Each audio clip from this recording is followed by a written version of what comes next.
जिसको जीवन में बड़ाई प्राप्त करनी है वो दूसरे की बड़ाई करने का स्वभाव बना रहा। बच्चों को बचपन से ये स्वभाव उनके जीवन में उतारिए कि हम सामने वाले को जो देंगे वही हमें प्राप्त होगा। हम यदि सामने वाले को आदर देंगे तो हमको संसार में आदर प्राप्त होगा। हम सामने वाले का सम्मान करेंगे तो लोग हमारा सम्मान करेंगे। प्रशंसा जीव करत नहीं है, हो बहुत कठिनाई है। मैं एक घटना आपको बताऊं, मुझे विस्मरण नहीं होता। अपने पूज्य महाराज श्री के साथ मैं घर में गया, मैं नाम नहीं लूंगा किस जिला में कौन घर था वो, बस समझिए घर गया। उस घर में एक नई नई बहू आई थी। अब बहू बड़ी सुलक्षणा थी। तो महाराज श्री ने सास से पूछा, और कहो मैया, अब तो बड़ा आनंद है ना, इतनी अच्छी बहू आ गई आपके घर। सास का उत्तर सुनिए, बोली महाराज अच्छी तो है, बर्तन धीरे धीरे मांजती है। महाराज जी को तो आवेश आ गया, बोले बर्तनवा लेके खोपड़ी पर नहीं पीट रही है, ये कम है, धीरे धीरे मांज रही है। ये क्या है?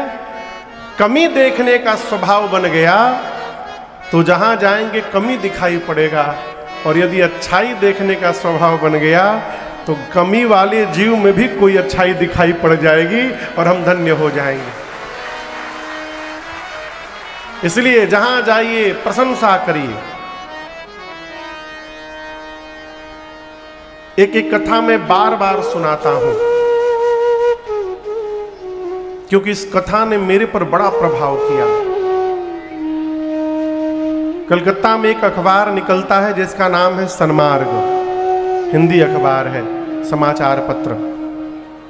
तो बहुत पहले जब मैं बहुत छोटी अवस्था में था, संभवतः 7वीं 8वीं में मैं पढ़ता होऊंगा, तो एक बार उस अखबार में एक कहानी मैंने पढ़ी और वो कहानी अब तक मेरे से विस्मृत नहीं हुई।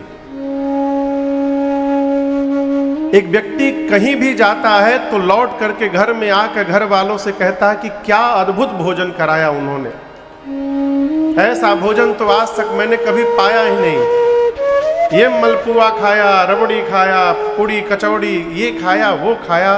जब कहीं से खा के आवे तो यही बोले, जितना बोले घर वाले और चिढ़े कि अकेले अकेले उड़ा के चले आ रहे हैं, हम लोगों को सुना सुना के सता रहे हैं। तो एक बार से कहीं निमंत्रण आया, कहीं से एक बार घर वालों ने साथ चलने के लिए अपनी इच्छा प्रकट की कि हम भी साथ में चलेंगे। अब अंत में पूरे परिवार को लेकर गया और दैव संयोग कहिए, इस बार जहां परिवार को लेके गए वहां मलपुआ तो छोड़िए, ठीक से पूड़ी भी नहीं मिला। अब घर वाले तो कल्पना करके गए थे कचौड़ी मिलेगी, पुआ मिलेगा, मलपुआ मिलेगा, ये मिलेगा, इतना खाएंगे उतना खाएंगे, और यहाँ पूड़ी भी भरपेट नहीं मिला। लौटते समय बच्चे कोसना प्रारंभ किए, पत्नी कोसना प्रारंभ की, कौन से मालपुआ आप खाते हैं आज पता चल गया। बेचारा चुपचाप सुनते घर गया। रात्रि में पत्नी ने पूछा एकांत में कि ये बताइए, हम मानते हैं कि सब जगह ऐसा नहीं, कहीं अच्छा भी भोजन मिलता होगा, लेकिन मैं जानती हूं यदि हम नहीं गए होते तो आज भी आप आके यही कहते कि मलपुआ मिला, ये मिला, वो मिला। आप झूठी प्रशंसा क्यों करते हैं? तो उस व्यक्ति के उत्तर को सुनिए। उसने कहा, भाग्यवान जिसके घर से मैं भोजन करके आता हूं उसका नमक खाकर आता हूं, और जिसका नमक खा लिया उसकी बुराई मैं किस मुख से करूं, तुम बताओगे। कितनी बड़ी बात। ये प्रसंग कहता है कहीं भी जाइए तो वहां अच्छाई देखने का स्वभाव बनाइए। श्री दशरथ जी महाराज ने इतनी प्रशंसा की महाराज जनक की, प्रशंसा करके माताओं से बोले कि देखिए बच्चे नींद में हैं, इनको सुलाने जाइए। बहुएं, चारों बहुएं माताओं के पास गईं राम जी भाइयों के साथ सोने गए तो कौशल्या मैया राम जी के पीछे चली गई। राम जी से जाकर एकांत में मां कौशल्या ने कहा, राम आप भगवान हैं ना। देखिए, मां कौशल्या ही जानती हैं और मानती हैं कि मेरा राम भगवान है। दशरथ जी महाराज जानते हैं लेकिन मानते नहीं हैं। वरदान लिए थे मनु जी के रूप में कि प्रभु आप मेरे घर पुत्र बनकर आवे तो मैं आपको भगवान न मानूं, अपना बेटा मानूं। इसलिए महाराज जानते हैं कि राम भगवान है लेकिन मानते नहीं है कि भगवान है। कौशल्या मैया जानती भी हैं और मानती भी हैं। मां ने कहा, राम भगवान होना तो ब्रह्मा जी से आप मेरी एक बात कह देंगे। राम जी ने कहा, कहिए मां।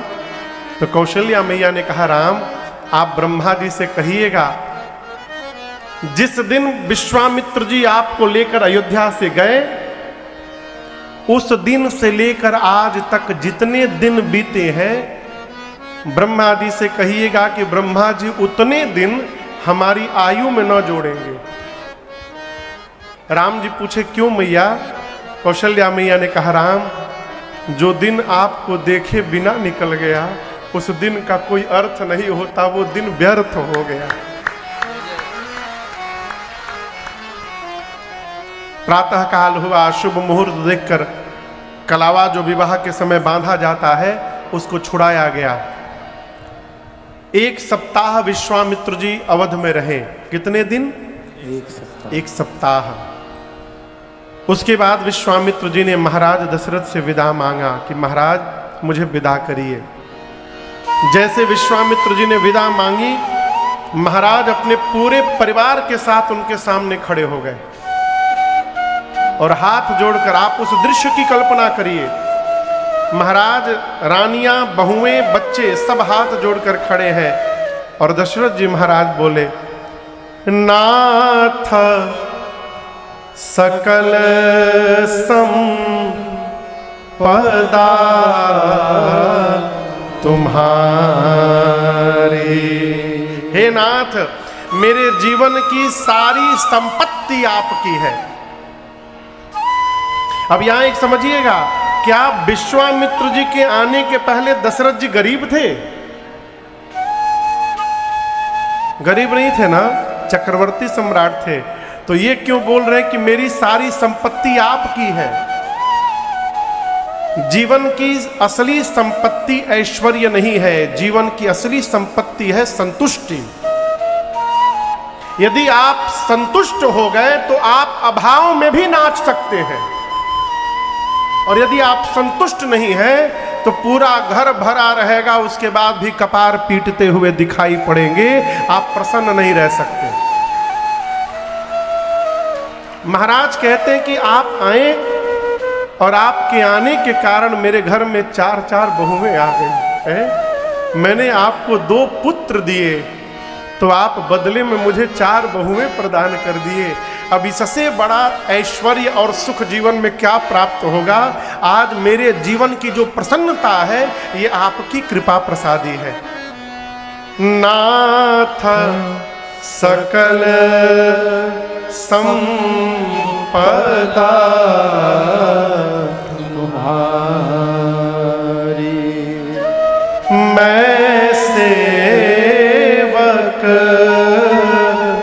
समेत सूत नारी। मेरा पूरा परिवार, मैं अपने पूरे परिवार के साथ आपका सेवक हूं। और इसके बाद वाली बात बड़ी अद्भुत है। दशरथ जी महाराज कहते हैं कि मुनिवर, मैं तो चौथेपन में आ गया हूं, क्या पता कल मैं जीवित रहूंगा कि नहीं रहूंगा, मुझे पता नहीं है।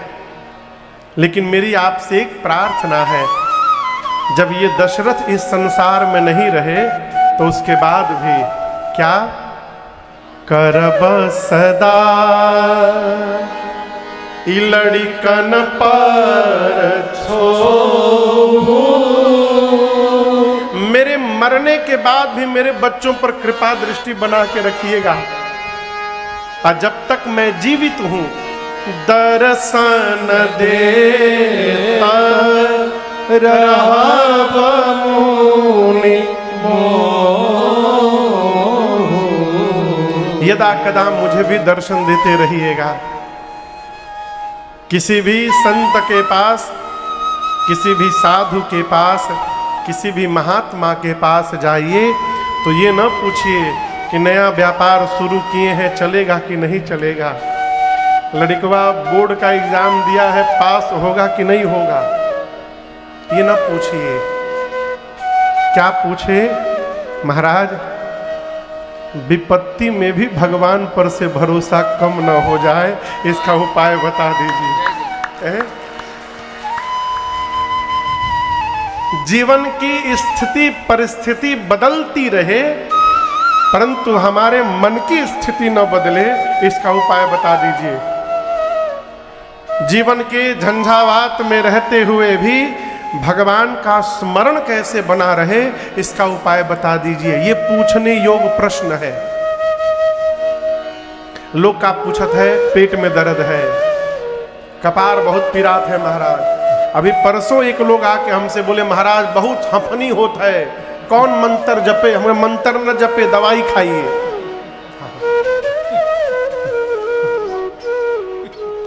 यदि बीमारी है तो दवाई से जाएगी, झाड़ फूक से नहीं जाएगी। इस बात को ठीक से समझिए। यदि मंत्र से दवाई बीमारी चली जाती तो राम जी वैद्य को क्यों बुलाते लक्ष्मण जी को शक्ति बाण लगने के बाद? कहिए,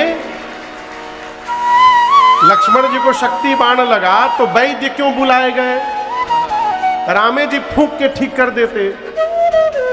अब वैद्य जी आए तो झाड़ फूक काहे नहीं किए? काहे संजीवनी बूटी मंगाई गई, औषधि मंगाई गई, क्यों?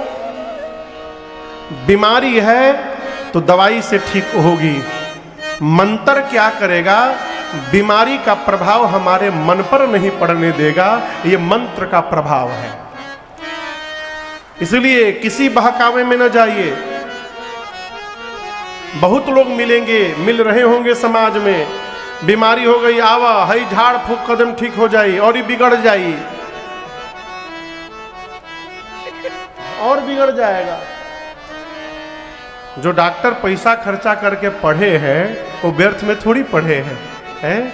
इसलिए भगवान की शरण में रहिए जिससे मन हमारा स्वस्थ रहे। शरीर का क्या है? शरीर तो व्याधि का घर है ही, इसको रोग होगा ही होगा। शरीर में रोग होगा तो ठीक हो जाएगा, मन में रोग हो गया फिर ठीक होने वाला नहीं है। और मन का रोग हो गया ना तो समाप्ति करके छोड़ेगा। विश्वामित्र जी के चरणों में श्री दशरथ जी महाराज पूरे परिवार के साथ प्रणिपात हुए। आशीर्वाद देकर विदा लेकर विश्वामित्र जी गए। वामदेव जी ने, गुरुदेव भगवान वशिष्ठ जी के पुत्र है वामदेव ऋषि, वामदेव जी ने विश्वामित्र जी की पूरी कथा सुनाई दशरथ जी महाराज को। और यहाँ पर गोस्वामी तुलसीदास जी महाराज अयोध्या बाल कांड की कथा पूर्ण करते हुए कहते हैं, मैंने ये कथा क्यों गाई? अपनी वाणी को पवित्र करने के लिए। निज गिरा पावन करन रास तुलसी करो रघुबीर चरित अपार बारिधि पार बिकोने रहो उपवीत ब्याह उठा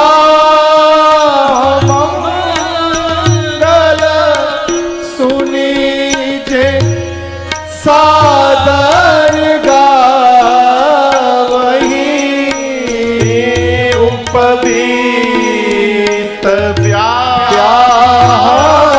उठा मंगल सुनी जे सा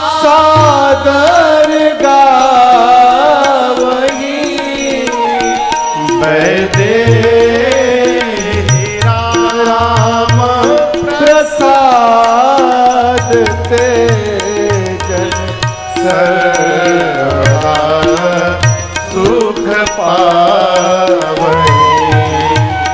मैंने राम प्रसाद ते जन सर्वदा सुख पावहि।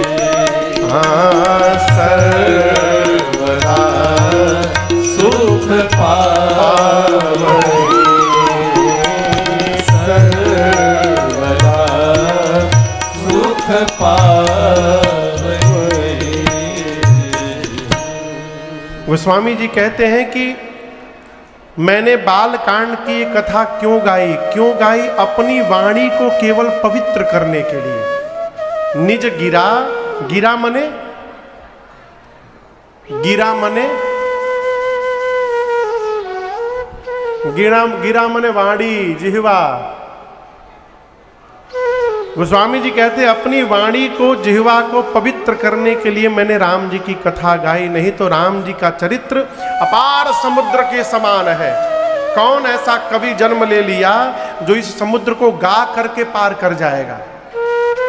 भगवान के जन्म के, नामकरण के, यज्ञोपवीत, उपनयन, मुंडन संस्कार, विवाह आदि जितने संस्कार भय, इन कथाओं को जो मनुष्य कहेगा, गाएगा, सुनेगा, क्या होगा? श्री सीताराम जी की कृपा प्रसादी से वो जीवन में सदैव सुख ही सुख प्राप्त करेगा, इसमें कोई संशय नहीं है।